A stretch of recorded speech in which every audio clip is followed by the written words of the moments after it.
জীবনের বিনিময়ে, সহস্র রাষ্ট্রের বিনিময়ে বাংলাদেশ একটি ইতিহাসের যুগ সন্ধিক্ষণে দাঁড়িয়ে আছে। আমরা অতীতের রাজনীতিকে মারিয়ে যখন নতুন এক বাংলাদেশের সূচনা লগ্নে আছি, সেই সময়ে আমরা দেখতে পাচ্ছি বাংলাদেশ নিয়ে একটি দল গভীর ষড়যন্ত্রে মেতেছে। আমরা দেখতে পাচ্ছি বাংলাদেশের জনগণ যখন তাদের মতো সরকার গঠন করার দ্বার প্রান্তে উপস্থিত, তখন একটি দল হত্যা, খুন এবং নারী নির্যাতনের সাথে জড়িয়ে পড়েছে। আমরা দেখতে পেলাম গাজীপুর থেকে টাঙ্গাইল পর্যন্ত, ঢাকার পল্লবী থেকে চাঁপাইনবাবগঞ্জ পর্যন্ত প্রতিটি জায়গায় এ দলটি নারীদের উপরে হামলা করেছে।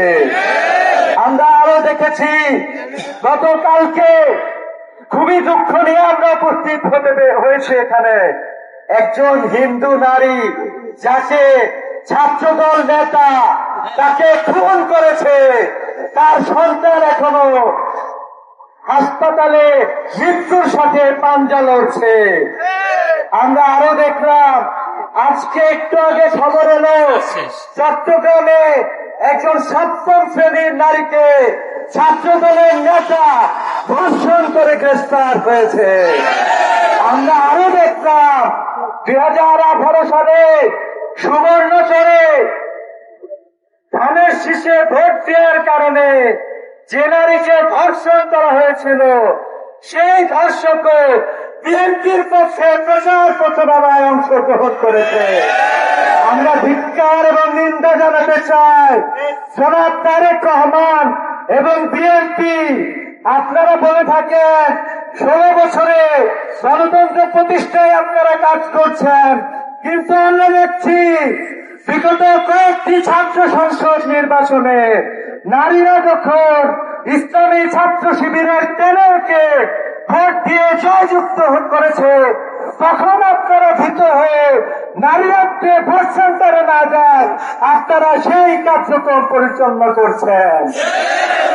আমরা বলতে চাই আপনারা ইতিহাস থেকে শিক্ষা গ্রহণ করেন নাই। শেখ হাসিনা জুলাই বিপ্লবের সময় নারীদের উপরে আক্রমণ করেছিল, তখন আমাদের আন্দোলন দমন হয় নাই, বরং আমাদের আন্দোলন নতুন এক তরঙ্গে নতুন এক যাত্রা শুরু করেছিল। তাই আমরা বলতে চাই আগামী 12 তারিখে বাংলাদেশের নতুন এক সূর্যের উদয় হবে। সে সূর্যে নারী এবং পুরুষ সবাই ঐক্যবদ্ধ হবে চাঁদাবাজদেরকে, নারী নিপীড়কদেরকে, ধর্ষণকারীদেরকে, খুনিদেরকে বাংলাদেশ থেকে লাল কার্ড প্রদর্শন করবে। আমরা আরো দেখছি আপনারা সহিংসতা ছড়িয়ে দিতে চান, কোন লাভ হবে না।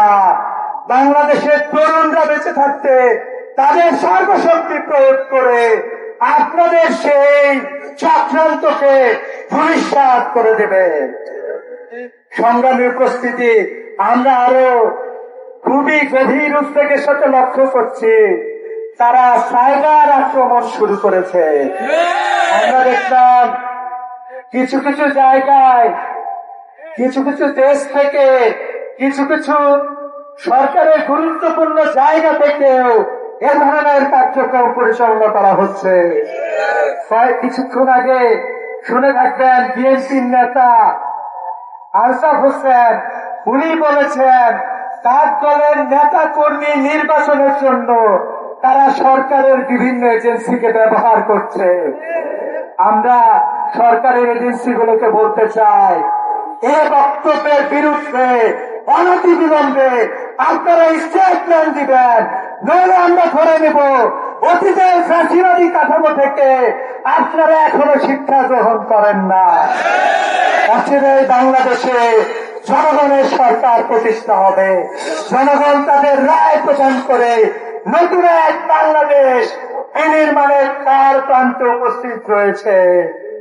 সংগ্রামী সহযোদ্ধাদেরকে, বাংলাদেশের আপামর জনগণকে 12 তারিখের যে লড়াই, সে লড়াইয়ে প্রস্তুতি গ্রহণ করার জন্য আহ্বান জানিয়ে সত্য এবং সুন্দরের বিজয় নিশ্চিত করার জন্য বাংলাদেশের আপামর জনতা এবং নারীদের নিরাপত্তা নিশ্চিত করার আহ্বান জানিয়ে শেষ করছি। আসসালামু আলাইকুম ওয়া রাহমাতুল্লাহ।